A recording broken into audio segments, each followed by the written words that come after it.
à Boulogne-Billancourt, côté Rive de Seine, pour visiter un bâtiment devenu emblématique, Metal 57, le siège social de BNP Paribas Real Estate. Avec son architecture particulière et son panel de services, le bâtiment a été pensé comme un véritable lieu de destination pour donner envie aux collaborateurs de s'y retrouver. On va y rencontrer tout de suite Olivia Dufour, Hospitality Manager, pour un tour du propriétaire. C'est parti pour la visite.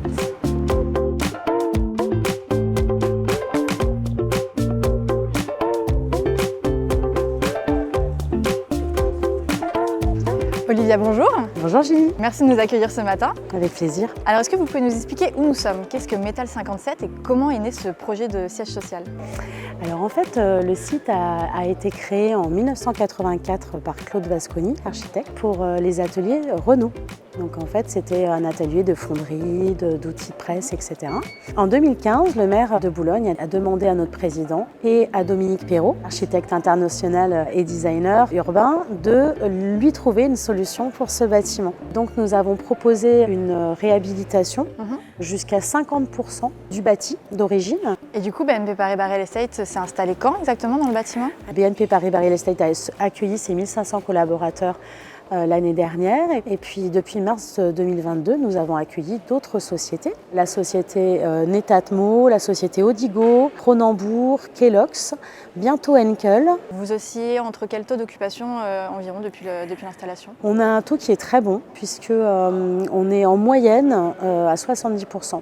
D'accord. D'occupation. Un bon taux post-Covid avec le télétravail. Tout à fait. Est-ce que vous avez une charte de télétravail aussi, il me semble? Oui, exactement. Donc, au sein de BNP Paribas Real Estate, en fait, les collaborateurs ont 2 jours de télétravail. Ok. En moyenne.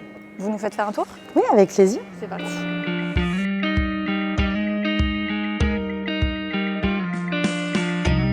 Alors Olivia, la particularité de ce bâtiment, c'est quand même cette rue intérieure impressionnante. Elle vit tout au long de la journée?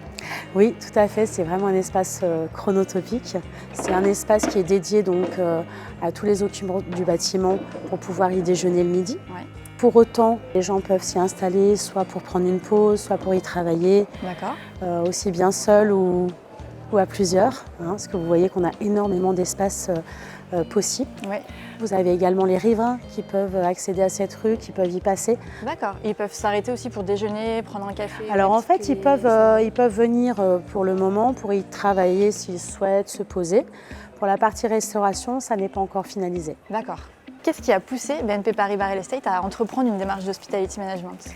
Alors en fait, c'était un réel besoin par rapport au souhait de faire revenir les gens sur place et de leur proposer quelque chose qu'ils n'ont pas au quotidien chez eux. Donc avec une palette de services à la hauteur des attentes, avec une salle de sport, avec une conciergerie, cette rue intérieure avec tout son food court, tous ses stands de restauration. L'idée, c'était vraiment de donner envie aux gens de revenir, de faire vivre une expérience différente à nos collaborateurs. C'est qu'on entend souvent le mot expérience quand on parle d'hospitality management. Tout à fait, oui. Et pour faire vivre et animer tous ces services, vous avez donc été recruté en tant qu'hospitality manager. Oui. Quelles sont vos missions au quotidien? Alors mes missions, c'est de faire connaître en fait les services au niveau du bâtiment, également donc les chapeauter. Donc tous les jours, je suis au contact de mes prestataires sur place. Donc c'est vraiment de dynamiser l'offre, de faire en sorte que tout le monde se sente bien, avoir des contacts réguliers avec mes prestataires.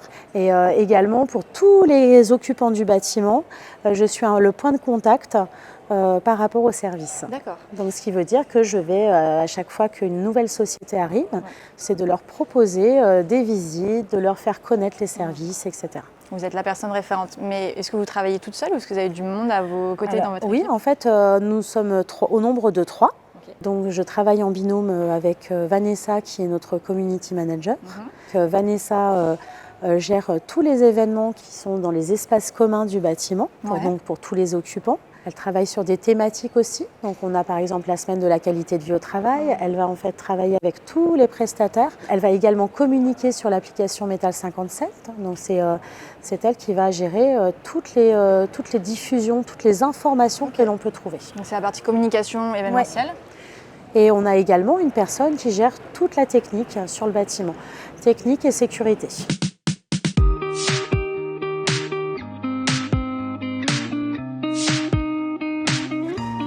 Donc Donc là, on se dirige vers la conciergerie.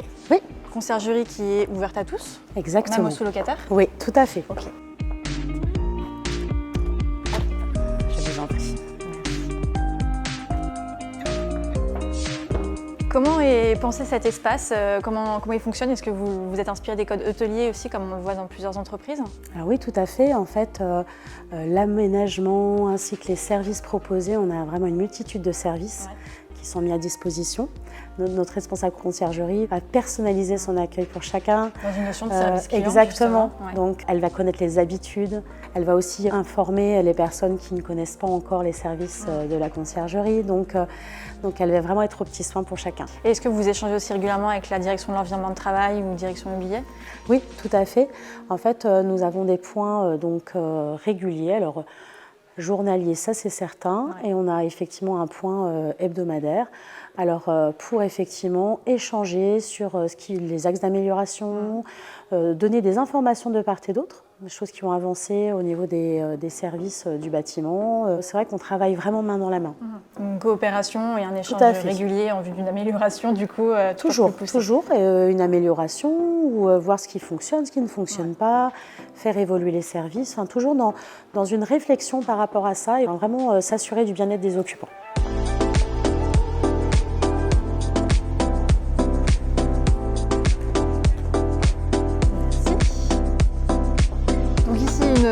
Première salle de sport plutôt cardio a priori, si je recrois les machines. Quelle offre de sport vous proposez au total sur le bâtiment? Alors en fait on a des cours collectifs et on a bien évidemment des salles comme celle-ci. Donc celle-ci avec plutôt des machines. De l'autre côté on a un espace musculation. On a une salle aussi dédiée au vélo. Nous avons de très bons taux de captation, de bons taux de fréquentation. Comment vous mesurez justement l'utilisation des services? Au niveau des services, nous avons donc des points réguliers, donc mensuels et trimestriels avec nos prestataires, dont la salle de sport. Et donc après, l'idée, c'est de voir en fonction des cours qui fonctionnent ou qui fonctionnent un peu moins, ce que l'on peut mettre en place, les plans d'action. Les plans d'action sont bien évidemment travaillés avec la DET et ma direction. Et il me semble qu'il y a aussi tout un pan digital pour les services comme la salle de sport pour justement pouvoir réserver, accéder aux services et suivre les informations du bâtiment. Oui, tout à fait. Donc l'application s'appelle Metal 57. Vous pouvez par exemple réserver votre cours. Vous pouvez voir ce que vous allez avoir à déjeuner. Même mettre de l'argent sur votre compte. Et puis bien évidemment toutes les informations, tous les événements qui sont proposés par la community manager du site.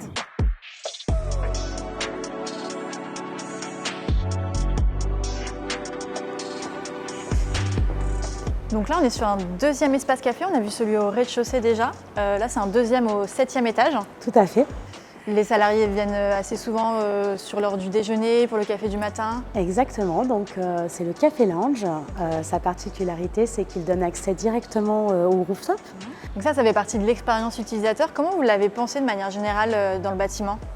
Alors en fait, ce sont des groupes de travail qui ont été organisés extrêmement en amont. Ces groupes de travail étaient composés donc, de nos départements, de nos directions de l'environnement de travail, de ma direction, donc Property Management, également des Business Services, de l'équipe des Business Services et également des RH, des ressources humaines. Pour terminer la visite, on monte au rooftop? Avec plaisir.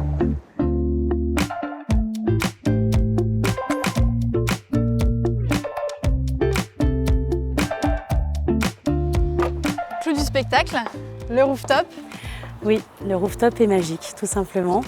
Alors, il est dédié à tous les occupants du bâtiment et également, nous accueillons des événements de sociétés extérieures puisque le bâtiment est un ERP, donc établissement recevant du public première catégorie.